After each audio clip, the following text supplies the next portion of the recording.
This is Makana Vista, bringing you the truth, the insights, and the real stories that matter straight from the heart of Pungalenja TV.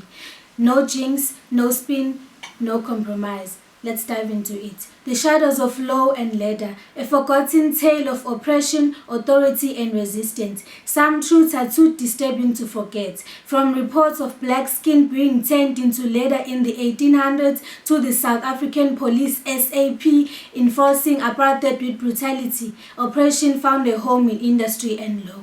The massacres, arrests, and state-sanctioned killings may belong to history books, but their impact still shapes modern South Africa.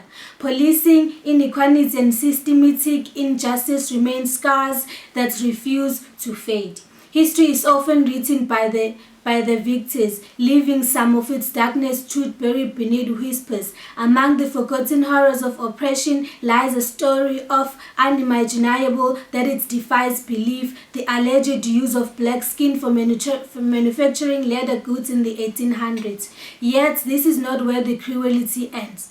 Policing, meant to be a force of justice, became an instrument of oppression. The South African Police SAP, established before apartheid officially began, played a pivotal role in enforcing segregation, brutally suppressing dissent, and shaping a system designed to favor the white minority. This is the story of leather and law, two industries weaponized against black communities and their resistance movements that refused to be silenced. The late 19th century bore witness to allegations that enslaved black people's skin was used to produce leather products, particularly shoes. Reports from Philadelphia in the 1880s detail accounts of a physician who allegedly wore shoes crafted from human skin, claiming that it was more durable and pliable than traditional leather. While these claims remain debated, they reflect the dehumanization black individuals endured whenever their flesh was stripped of dignity and repurposed for commercial gain. Similar practices were reported in Nazi Germany, for commercial gain. Similar practices were reported in Nazi Germany, where concentration camp victims' skin was used for various goods. These accounts remind us how racial oppression extended beyond labor and systemic discrimination. It reached into the gruesome commodification of human bodies. The formation of South African Police, a force of segregation. The South African Police SAP primarily served the interest of the white minority government during apartheid 1948 to 1994. The police force was a key instrument of enforcing racist laws, suppressing anti-apartheid movements, and protecting the apartheid regime. The South African Police SAP was formed in 1913, initially meant to unify law enforcement across South Africa. However, its role drastically shifted after the National Party implemented apartheid in 1948. The SAP transformed into a militarized force tasked not with protecting citizens but with maintaining white supremacy.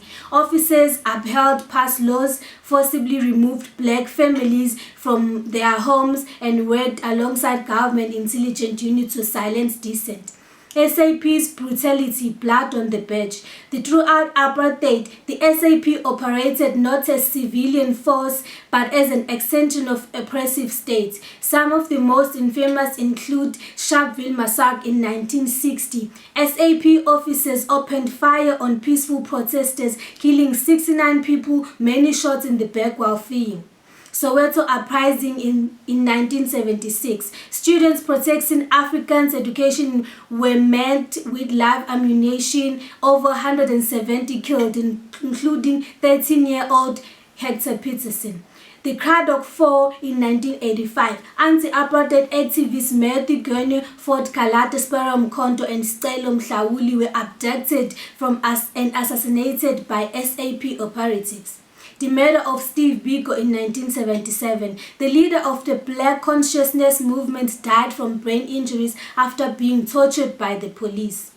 SAP officers were not simply enforcers, they were executioners, ensuring apartheid survival through terror.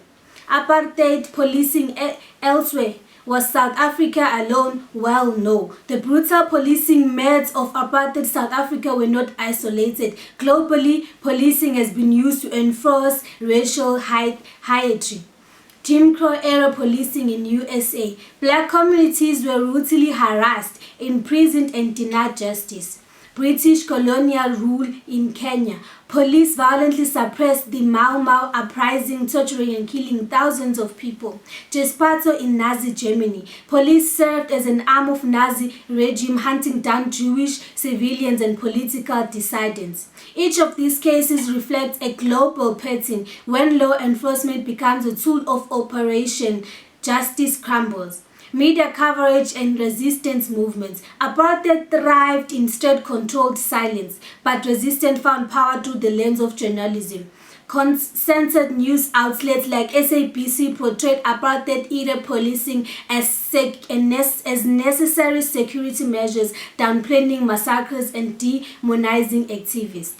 Defiant journalism. Newspapers like the Weekly Mail and underground radio like Radio Freedom exposed SAP brutality, defying government censorship. International exposure. Photograph of Sharpeville and Soweto sparked global outrage, leading to economic sanctions against South Africa.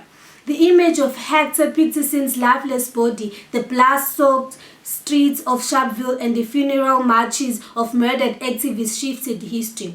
The legacy of apartheid, how this event shapes South Africa today. Though apartheid officially ended in 1994, its still impact lingers in modern South Africa.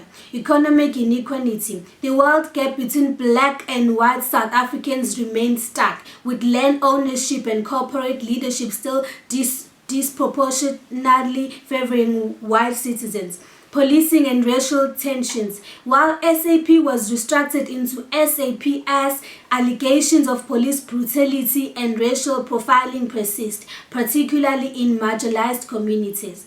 Social divisions. Apartheid-era segregation left lasting scars, with townships still struggling with poverty and limited access quality education. Political struggles. The African National Congress (ANC), once a resistant movement, now faces criticism for corruption and governance challenges, raising concerns about leadership in post-apartheid South Africa. Media and activism. The legacy of apartheid-era journalism continues, with modern activists using social media to expose injustice and demand accountability.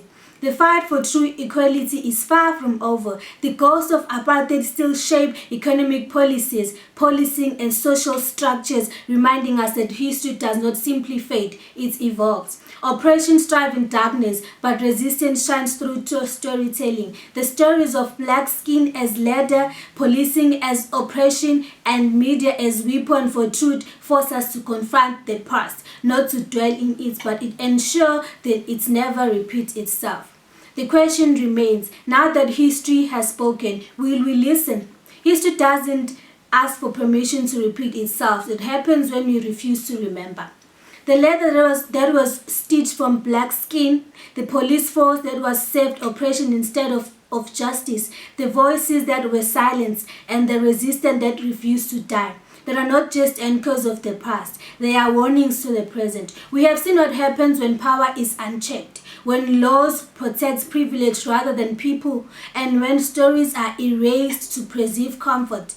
But the truth cannot be buried forever. The question is not whether the events happened. The question is whether we will listen. Will we confront history or we will let it repeat itself? This is not just a report. This is a call to remember, a call to resist, a call to never let silence write our future. This is Makana Vista again. Thank you for tuning in. Please subscribe, like, and comment in the comment section below. Thank you for tuning in again.